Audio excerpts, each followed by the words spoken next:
是上天在怜悯，时钟转啊转，把你带到我这里，从此我的生命开始充满奇迹，缘分转啊转，把我带到你那里，一档档接的题，辗转轮回相依。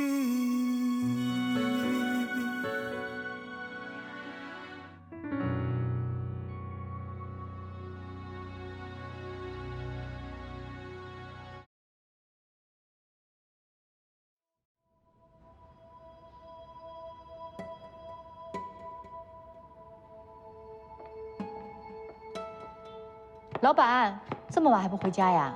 王姐，你不是也在等粗剪吗？啊，我是因为特别篇嘛，比较重视，所以想看看自己拍出来状况怎么样。你在看什么呀？这谁的照片呀？我觉得这个小女孩怎么看起来好像有点……王姐，一会儿能不能帮我一个忙？啊，你说。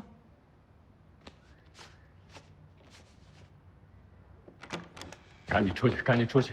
没事，在这捣什么乱呀？啊！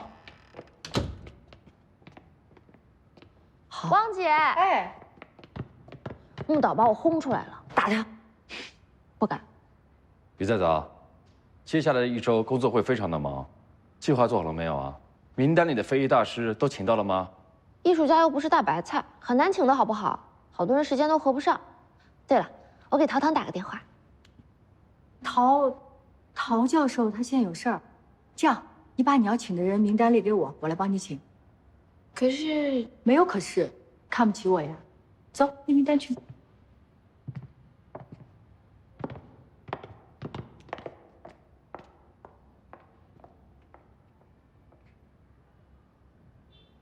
那个明天拍摄的最后的造型，演员不是特别的满意，一会儿把意见发给你。顾总，嗯，你看起来好心虚哦。虚什么？工作。好嘞。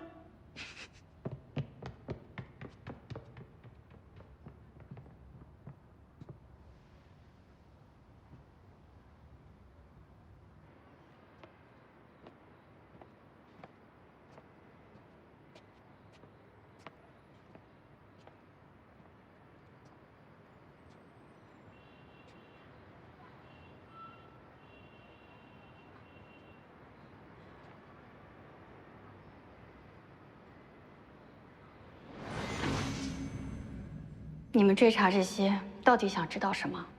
照片里的这个人是不是于再早失散的亲哥哥？你当年想抚养于再早，却遭到他的父亲严词拒绝，可偏偏在这个时候，他的父亲却遭遇不幸，意外身亡，你也顺理成章的成为了他的抚养长，对不对？那又怎么样？难道连你也相信那些无稽之谈，认为那个男人的死和早早有什么关系？陶唐，你一直那么关心早早，你是他最重要的朋友，你怎么也和别人一样怀疑他呢？你们相处了这么久，你不知道他的为人吗？早早他从来没有伤害过任何人。于阿姨，我不是这个意思，请您别误会。那你什么居心？早早是我从小亲手抚养长大的，在我的心里，她就是我的亲生女儿，我的宝贝。我绝不允许任何人用他们的偏见和狭隘去伤害她，不管是你还是顾世庸。如果你们坚持追查下去，以后我们没有必要再见面了。他已经回来了。我想查清楚当年的事儿。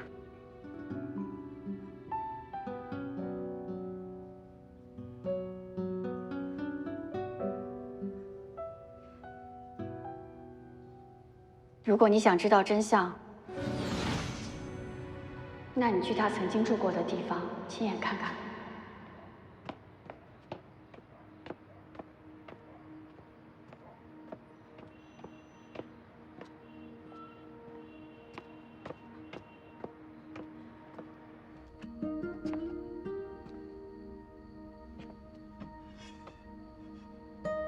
一丝灰尘都没有，仿佛主人从来没有离开过。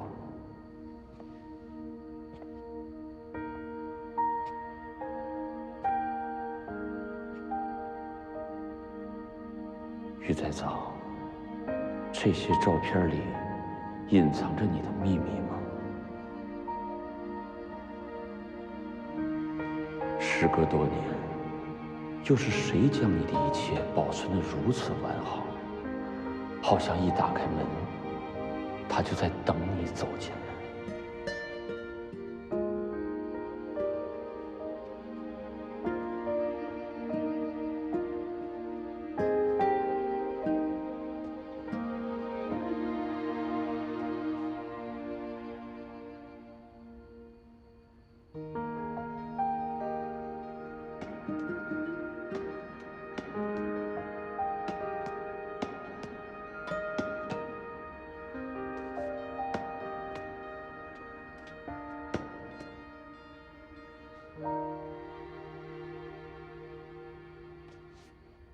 对呀，之前我的同事给您打过电话，不过您拒绝了，所以我才亲自来请您呀。您去年还欠我一个专访呢。啊，您说叶老师他来的，好呀，正好你们到时候可以叙叙旧。好，再见。搞定一个。喂，叶老师您好，我是小汪。是这样的，我们现在呢有期节目需要重量级的嘉宾，吴老师呢他也来，所以我想你们两个好朋友呢正好可以一起上节目，还可以叙个旧。你买夜宵了？收到了我的留言呢，方便回复我一下，谢谢。王姐吃夜宵。于再早，有你最爱吃的草莓蛋糕。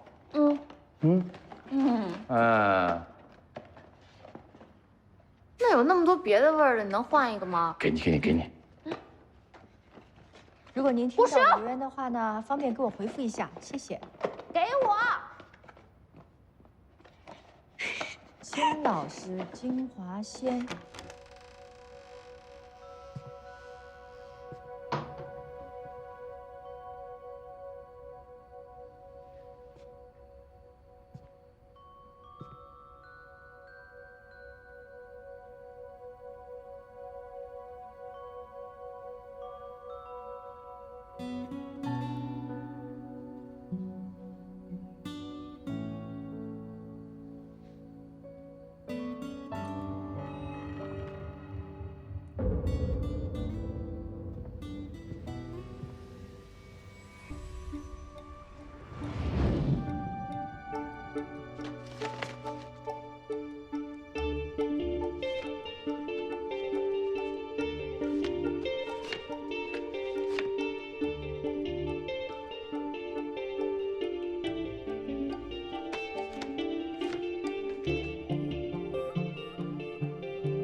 叶夫君，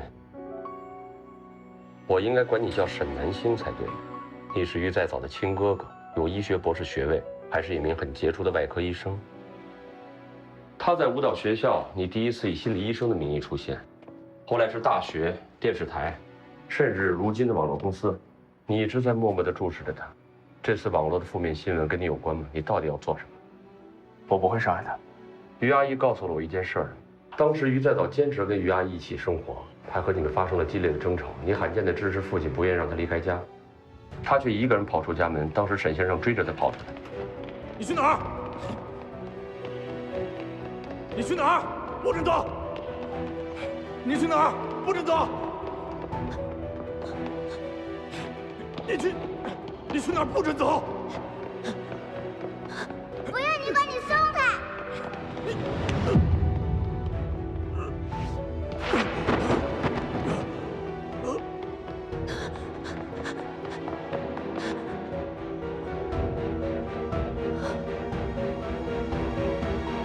沈太太去世后，沈先生自顾不暇，都是由你来照顾妹妹。他毫无眷恋地抛下你，同温柔善良的于阿姨一起生活，对你来说等同于背叛。你一再地接近她，诱导她放弃心爱的职业，远离她身边的朋友。你这么做是不是心存报复？你确定那是他心爱的职业？那些人都是他真正的朋友吗？像你这样年少离家的人，根本不懂我们兄妹之间的感情。连我本人你都查得一清二楚，还真是对他的生活把控的滴水不漏。那么当年死在这里的沈先生，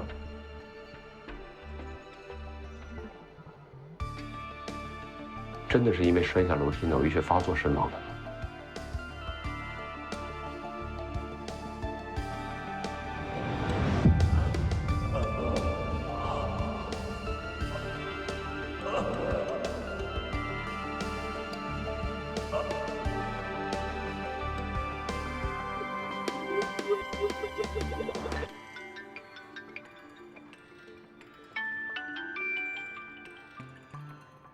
喂，淘淘，我跟你说，顾师兄这个恶人抢我的蛋糕。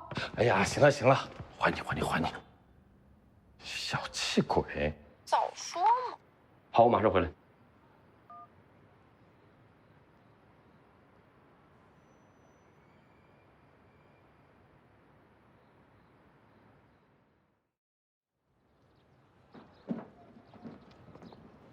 哎，师傅，这个不能放这儿。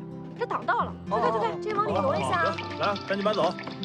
哎，淑荣，我看了，妆容造型都特别好啊，你直接发给舞团确认就行。我挂了啊。哎，好的。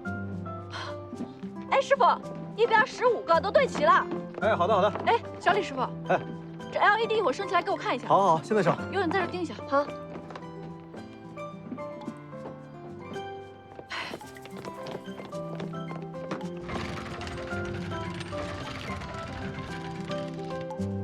大家抓紧啊！哎，好。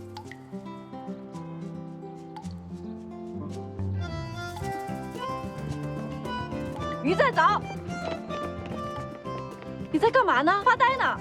本来公司人手就不够，你还不帮忙布置？怎么想开天窗啊？再过来点。你好凶哦！你赶紧给我盯现场去。再过来。哎，师傅，舞台一定要按图纸来，千万别错了，盯住了。这边到这边。对。好，马上去。哎呦，这乐器不是正摆的。你们两个。看一下这个图啊！哎，你们这边椅子都摆好了，一会儿是要放乐器的。行，我现在弄。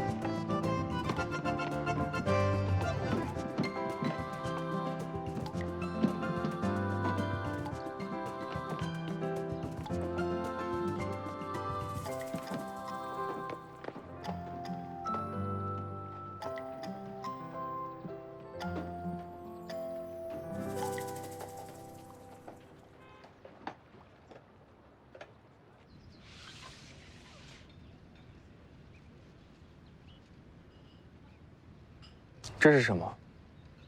冒充心理医生从事医疗活动，对患者本人构成伤害，这是非法行医罪。冯校长得知实情后，愿意做证明。我是去看望我自己的亲妹妹，更何况早也没有受到任何的伤害，哪来的非法行医？你这个罪名是不是太离谱了？有没有不是由你本人来判断的。你凭什么身份坐在这里跟我说话？我是于再造最好的朋友。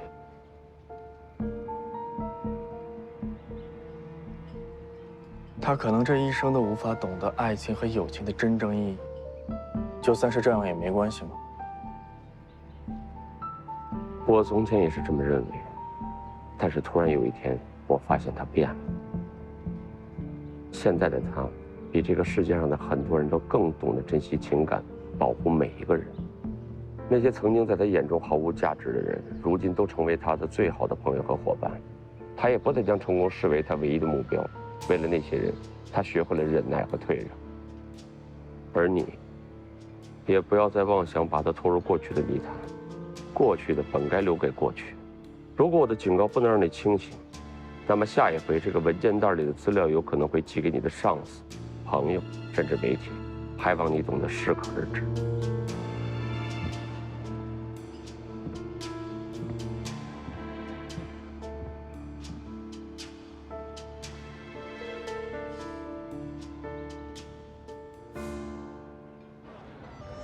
灯会是中国一种非常古老的传统民俗。相传东汉张道陵在四川举办燃灯祭斗一事，迄今已有1800余年，正是中国原始灯会的雏形。在中国的灯会中，最隆重的要数元宵灯会。《资治通鉴随纪篇》说起隋炀帝于端门街盛陈百戏，戏场周围5000步，执丝竹者18000人，声闻数十里，自昏达旦，灯火光烛天地，中月而罢，所费巨万。可以说，元宵灯会在中国自古就是一场举国同庆的盛典。非但街道上灯山上彩，金碧相射，锦绣交辉，更有歌舞百戏，群公竞技，人山人海，通宵达旦。发展到了今天，各地结合地方民俗，非遗集会，灯会的规模更大，形式也更为丰富多样。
是爷非爷，是爷非爷，什么意思啊？你怎么没跟着汪姐？汪姐说今天放我假，让我来逛灯会。你知道什么意思吗？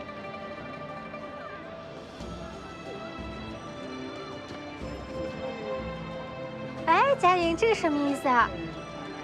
郭令弓箭之女，郭令弓箭之女，你也不知道啊？怎么这么难啊？都猜不出来。小潘，过来，这边拍一下。好。哎，佳莹，佳莹，你看这个，少女梳妆懒画眉，这个我知道，这个是兄弟的兄字。你怎么猜到的？哇，好厉害！注意台阶。好。哎呀，汪主持你好。哎呀，你好，好香啊！老远就闻见你们家香味儿了。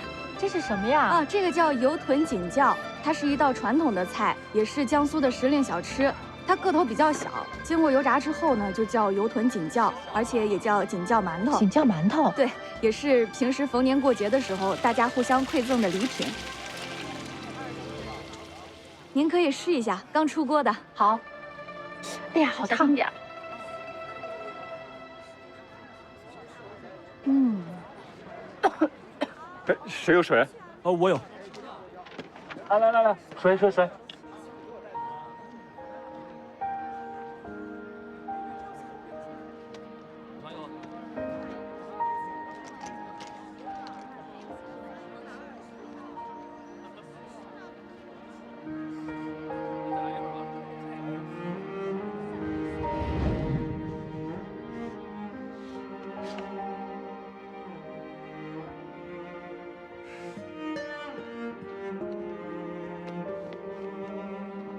顾导，片子演好了。好，马上过来。好的。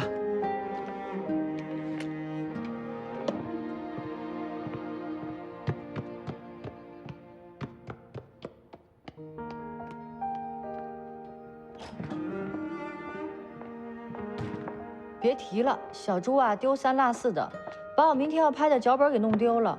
我说正好路过公司，看看有多余的没有。行了，你这桌太干净了。哎呀，那怎么办呢？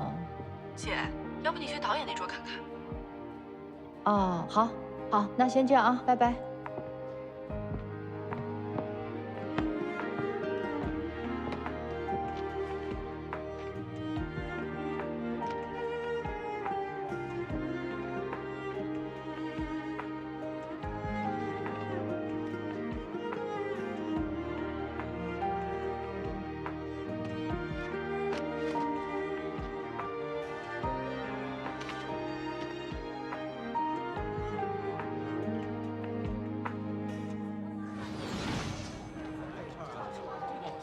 谢谢。不客气。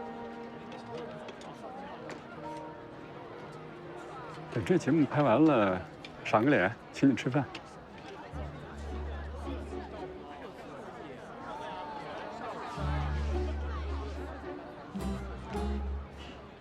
现在机器还在录着呢。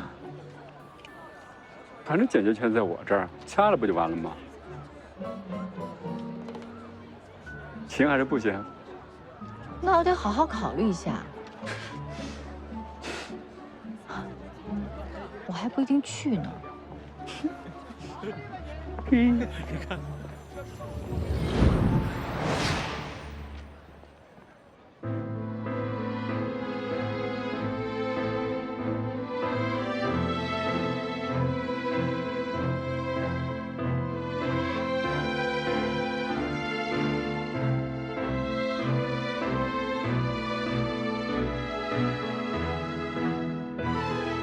叮当琳琅花色香，灯将玉桨钟表将，此曲放满腔，歌词绚烂香，同饮着一条江，各泛出几层浪，分装如霜，披披望，明堂徐香为红墙，中影有两方，飞舞八曲敦煌，在故人的地方塑造新的模样，用一生唱一出千古绝唱，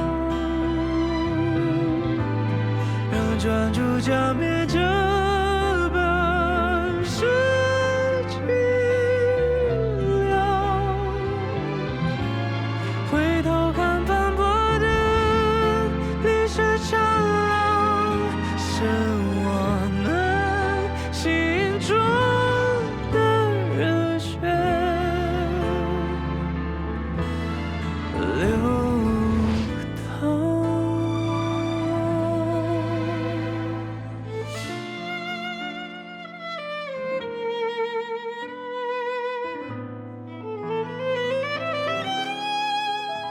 分装如霜，披披望，明堂西厢为红墙，中医有两方，飞舞八曲敦煌，在故人的地方塑造新的模样，沿袭墨描绘出层乱叠嶂，修出了古素线条，你问我此生要去向何方，我不过笑看着天地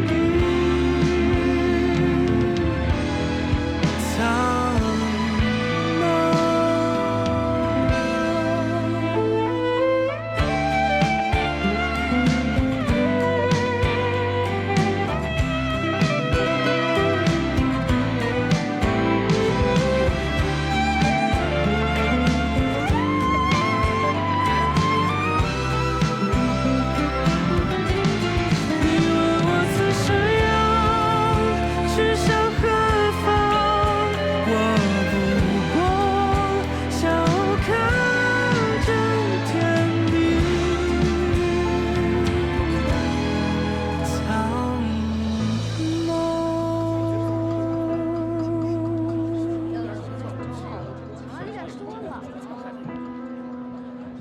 怎么了？哪儿不舒服啊？没有啊。顾总，顾总，哎，大家辛苦了。嫂子，小姨，哎，顾叔叔，哎，真好看啊！爸，你怎么来了？这臭小子，这么好玩的灯会你还不叫我们俩，还是让早早给我们发的请帖。不过早早，也没说要换装啊，这些人穿的都很复古啊。现在流行这个非遗灯会办得好，应景儿。顾叔叔，不知道顾总可小气了。上次元宵灯会办剩的景，还想捡一个特别篇继续赔钱。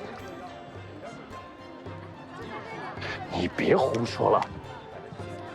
爸，既然来了，就带阿姨好好逛逛。那你们呢？哦，我们还有其他安排。阿姨，玩得高兴啊！走了，走了。别当电灯泡了。真好。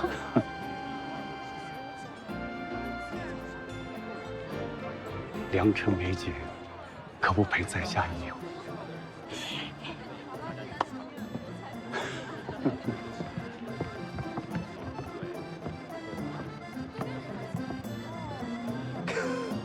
行了，干活吧，浪漫是别人的，跟咱无关。来，你能不能有点眼力劲儿？别老当电灯泡。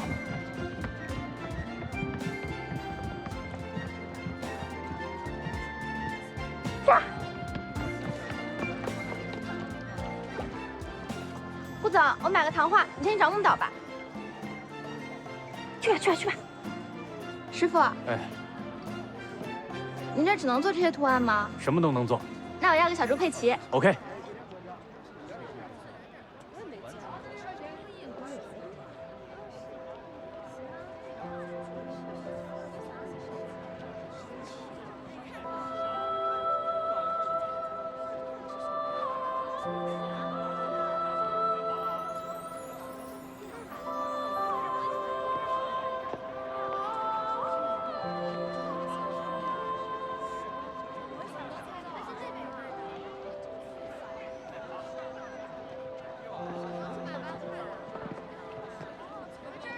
陶先生，我先跟你聊聊。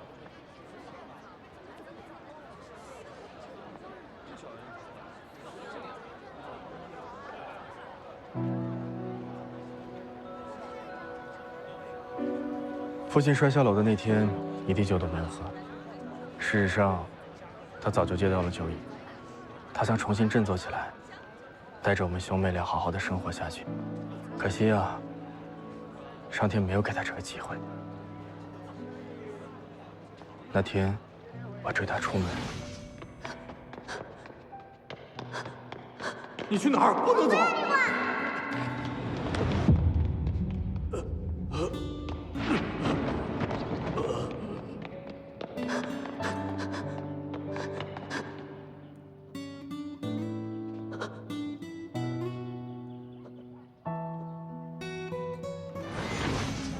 前面有卖糖画的，我想吃糖画。 好，爸爸给你买啊。咱们选个漂亮的吧。你小心点台阶。我要你拉屎。好。当年，他每次酗酒的时候，我希望他永远都不要再回来。可我真的没想到，他真的要好好生活的时候，偏偏遭遇了不幸。后来。 毫不知情的早早跟阿姨离开，我被人收养，我真的熬了很多年，才找到了我自己的妹妹。自此，我一直关注她。你不该干涉她的生活。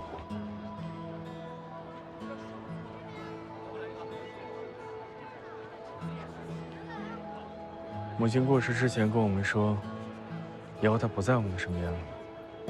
作为哥哥。 这辈子我一定要好好的保护她。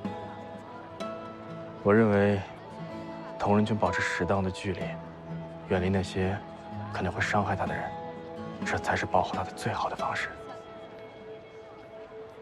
说真的，我再次见到她的时候，简直不敢相信自己的眼睛。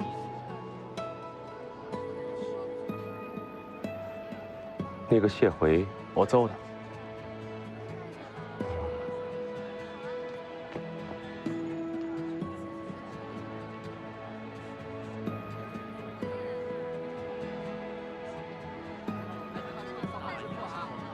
摇回来，摇回来。行，够了，花灯够了，你们也休息休息，逛一逛吧。好的，袁编导。一会儿咱们准备拍跳舞了。好嘞，谢谢袁编导。架子要收好啊。于大嫂，来，这个拆一下。走。好，跟我吧。小心点啊。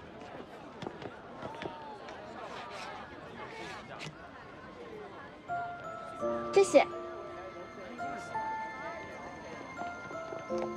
小鱼，这个不错呀！哎，给我，给我，给我，给我，让一个金鱼，给我，快点给我！啊，别挠！给我，别加油！给我，加油！给我，快点！涛涛，谢谢你，谢谢你们所有人。给我，不想同他相认吗？给我！快点，快点，快点！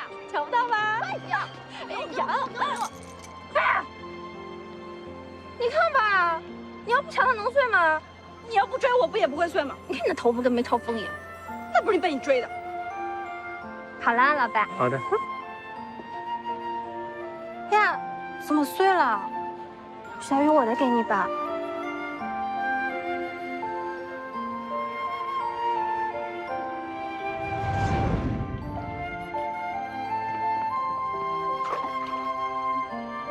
金鱼和你一样都有生命，无论什么时候都不可以伤害有生命的人和动物，记住了吗？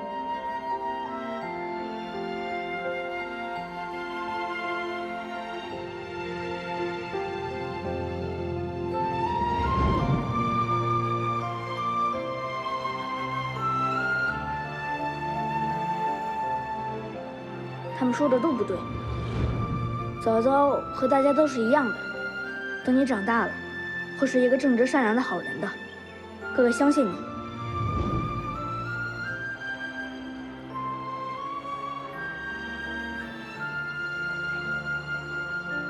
从前我为了保护我的妹妹，什么都愿意做，可是现在，你说的对，像我这样活在过去的人，不该影响他未来的幸福，对吧？很高兴认识你，我也该离开那座房子了。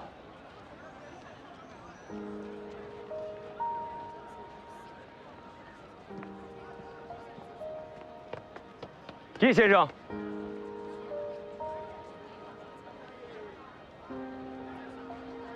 哎，小鱼，你去哪儿？还不管他。师傅，哎，我想要一个兔子。没问题。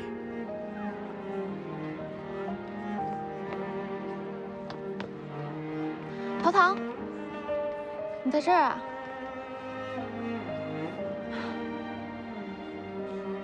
你在找谁？我哥呢？他不是在这儿吗？你认出他了？不知道，他为什么不肯认我？我一直等他先开口。这游戏玩的也太久了。欢迎大家来到我们上元灯会，舞蹈演出即将开始。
好像飞天，下一季我们拍敦煌好不好？那太好了，这个主题很好啊。舞蹈，王姐，你们的意思呢？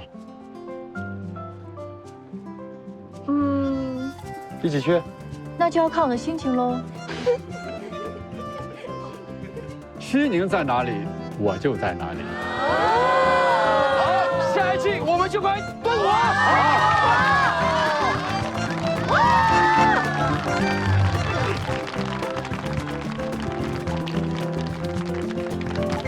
大家辛苦了。我们下一季再见。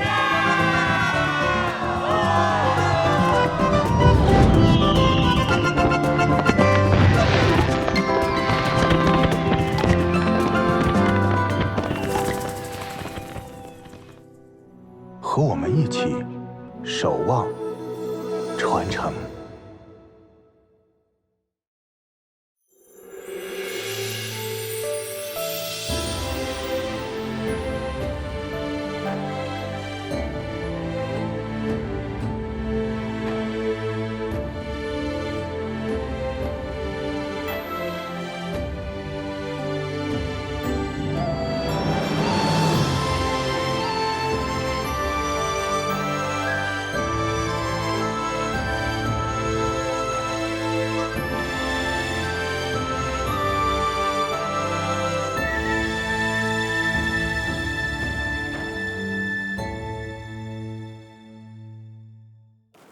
最近10年，中国的经济快速发展，而在中国传承了上千年、上百年的慢文化，如何赶上这个速度，是我们思考的问题。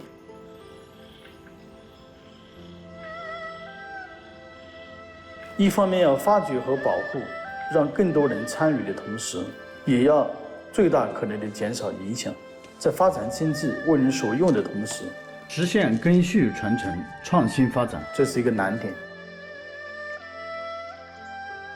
2018年底的时候，在大运河考察的时候，遇到这样一个人家。这个船民其实很神奇的哈，我其实不认识他，我就自己特地去跑到这个苏北去找到他了。他是属于我说的世代船民，他其实挺感动我的。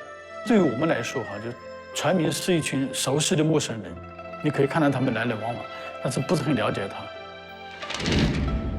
进入调查这个6年来，我觉得我已经非常了解他们了。我还劝他，要么你把船卖掉吧，是吧？你这个船卖掉可以上岸，你可以做任何事情。然后他说我不能卖，说你看我们在这里造新船的时候，造6个月，我没有下水。他说我就发现，当我离开船以后，离开水以后，我觉得是很难接受的。平时我们觉得在船上很苦很累，但是一旦上岸以后，我才觉得我还是没有办法忘记这个运河的水，也没有办法就是不开运河的船。还有很重要的，平时都熟悉的人都没有碰到了。正是这些在运河上跑船的船民，与流动的大运河一起，沟通南北，连接东西，促进不同地域文化间交往、交流、交融。共同形成丰富多样又融为一体的中华文化。另外一个，我觉得他们在运河上就是来来往往，其实也是属于风景的一部分吧，也是运河活态的一个表现。我一直很纠结，我是一个学者，但现在好像要做很多商人的事。我一直以为它很矛盾，但因为这样的故事和选题，我发现原来这2样东西可以合二为一，并不矛盾。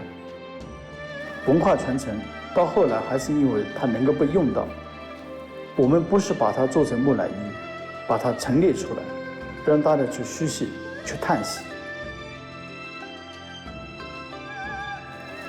而是要把它做成活的文化遗产，融入到老百姓的生活里，让他们知道这个世界还有一种可能的人生是要这样走下去。